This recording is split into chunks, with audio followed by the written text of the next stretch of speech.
Hello les amis, je vous retrouve pour une nouvelle vidéo sur le football et la Coupe du Monde des clubs 2025 et je vais vous faire le débrief en statistique du match Benfica contre Chelsea, un match qui avait lieu ce samedi 28 juin pour le compte des huitièmes de finale et c'est Chelsea qui l'a emporté 4 buts à 1 après un scénario avec beaucoup de suspense, surtout en fin de match. Alors on va revenir sur les buts de cette rencontre et les grands faits de ce match, mais on verra surtout les statistiques des deux équipes pour comprendre un petit peu le déroulé de cette rencontre et on terminera la vidéo par un aperçu, donc puisque Chelsea s'est qualifié pour les quarts de finale, un aperçu du prochain adversaire de Chelsea dans cette compétition et donc une victoire 4-1 et Chelsea a ouvert le score par James à la 64e minute, puis après ça s'est un peu gâté sur la fin de match en fait, à la 87e minute le match a été arrêté suite à des intempéries, non c'est pas une blague, hein. Il a été arrêté pendant plus de 2 heures,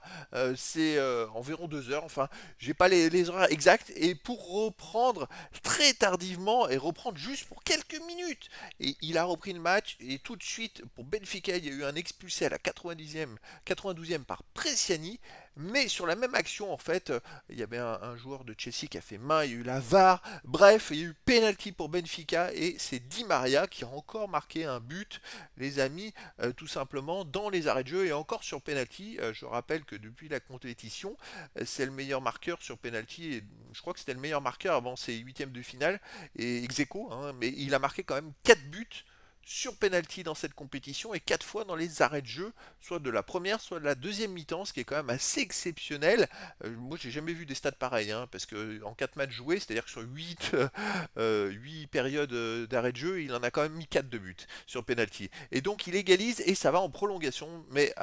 voilà, Benfica était à 10 contre 11 et à 10 contre 11, ils ont eu du mal en prolongation et Chelsea finit par marquer par Nkunku, le français à la 108e, puis il marque un troisième but par Neto à la 114e et un quatrième par Drewsbury Hall à la 117e et Chelsea se qualifie pour les quarts de finale. Alors les statistiques des deux équipes, 64 à 36% de possession de balle pour Chelsea, 790 passes tentées à 450, 723 passes réussies à 379, 91,5% de passes réussies à 84,2%. Bon, collectivement, il y a quand même une grosse domination de Chelsea. Deux occasions manquées à 0 pour Chelsea.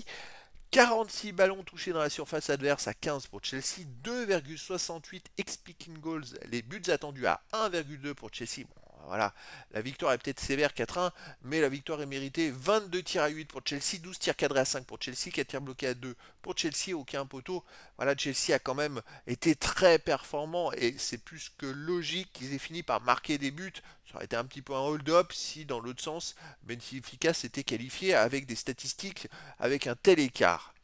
Les autres stats, on a 7 hors-jeu à 4 pour Benfica, 10 corners à 2 pour Chelsea, 21 centres à 8 pour Chelsea, 12 interceptions à 11 pour Benfica, 15 tacles à 8 pour Chelsea qui en plus a eu 2 fois plus la balle, c'est quand même dingue, 45 duels gagnés à 42 pour Benfica, 21 fautes 9 dribbles réussis à 2 pour Benfica, pardon, 21 fautes à 14 pour Chelsea, 6 jaunes à 3 pour Benfica et un rouge à 0 pour Benfica. Alors c'est vrai que d'un point de vue jaune et rouge, Benfica c'était toutes les 2 fautes qui avaient un carton, alors que Chelsea c'est toutes les 7 fautes. Voilà, alors les fautes étaient peut-être sûrement plus méchantes, mais voilà, c'est un gros différentiel peut-être dans le niveau de l'engagement qui fait que c'était en défaveur de Benfica qui a tout fait pour revenir parce qu'ils avaient plus de mal peut-être dans le jeu, tout simplement. Et donc au final, c'est Chelsea qui se qualifie pour les huitièmes de finale. On va aller voir maintenant le tableau pour les quarts de finale, le tableau des huitièmes de finale. Donc, on a eu Palmeiras qui a battu Botafogo et donc Chelsea qui bat Benfica et les deux équipes s'affronteront tout simplement le samedi 5 juillet à 3 heures du matin heure française en quart de finale. Le vainqueur affrontera, je crois, le vainqueur du match entre le 53 et le 54, c'est tout simplement Inter de Milan Fluminense et Manchester City Al Hilal. Donc voilà, potentiellement,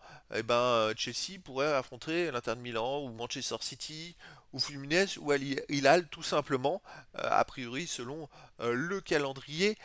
proposé. Voilà les amis, écoutez, c'était le débrief en statistique du match Benfica contre Chelsea, un match qui s'est terminé par la victoire de Chelsea 4 buts à 1 et donc la qualification de Chelsea pour les quarts de finale de la Coupe du Monde des clubs 2025. Voilà les amis, je vous dis à très bientôt pour une nouvelle vidéo.